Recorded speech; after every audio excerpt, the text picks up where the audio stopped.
अस्सलामुअलैकुम नाज़रीन हज़रात, मैं हूँ अली शाहराबा और आप देख रहे हैं तस्नीम टीवी। चलिए बुलेटिन की शुरुआत करते हैं आज की खास तरीन खबरों के साथ। धौलपुर जिले के बाड़ी सदर गिरिराज सिंह मलिंगा को सोशल मीडिया पर वीडियो वायरल के जान से मारने की धमकी देने वाले बदनाम दस्यु जगन गुर्जर को पीर की शाम करौली पुलिस ने जिले के मासलपुर के जंगल से गिरफ्तार कर लिया है। फिलहाल पुलिस बदनाम दस्यु से पूछताछ में जुटी हुई है। डकैत जगन गुर्जर का वीडियो वायरल होने के बाद धौलपुर जिले में सियासी घमासान शुरू हुआ था।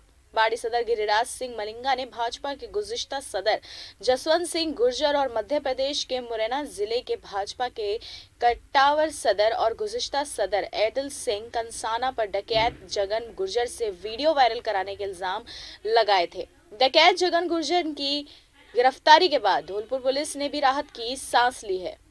बीजेपी एमएलए ललितपुर राम रतन कुशवाहा और उनकी बीवी शकुंतला ने एक नौजवान पर खुलेआम हमला किया, क्योंकि उस नौजवान ने कहा कि तुमने 5 साल में क्या क्या काम किए हैं। शकुंतला ने गुस्से में आकर नौजवान को थप्पड़ मार दिया।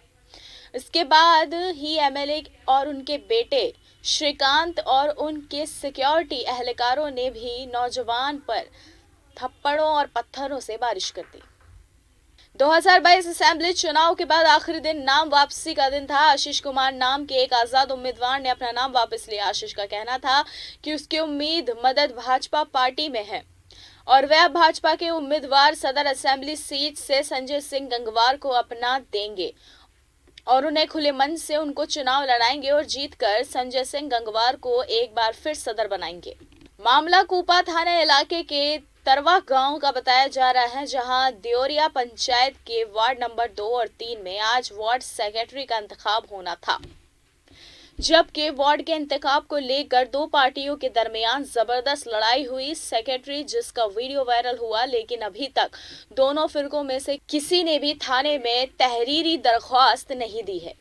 2022 को महफूज और सुकूनमंद तरीके से मुकम्मल कराने के लिए पुलिस के जरिए गैर कानूनी हथियार, शराब और बाकी महदूद और चुनाव को मुतासिर करने के लिए गैर कानूनी सामान वगैरह की तस्करी रोकने के लिए जनपद गौतम बुद्ध नगर से सटे सभी जनपदों के बॉर्डर और बाकी थाना इलाकों में मशकूक गाड़ियों की सघन चेकिंग की जा रही है।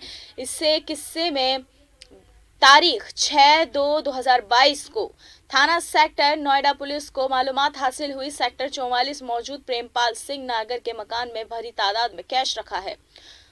मालूमात को पाकर पुलिस आला हुकाम जरिए पुलिस के बल के साथ मौके पर जाकर तलाशी ली गई तो मकान में सेकंड फ्लोर पर किराए पर रहने वाले प्रेमपाल सिंह नागर के घर से भारी तादाद में कैश बरामद हुआ, जिसकी मालूमात आयकर हिस्से को दी गई।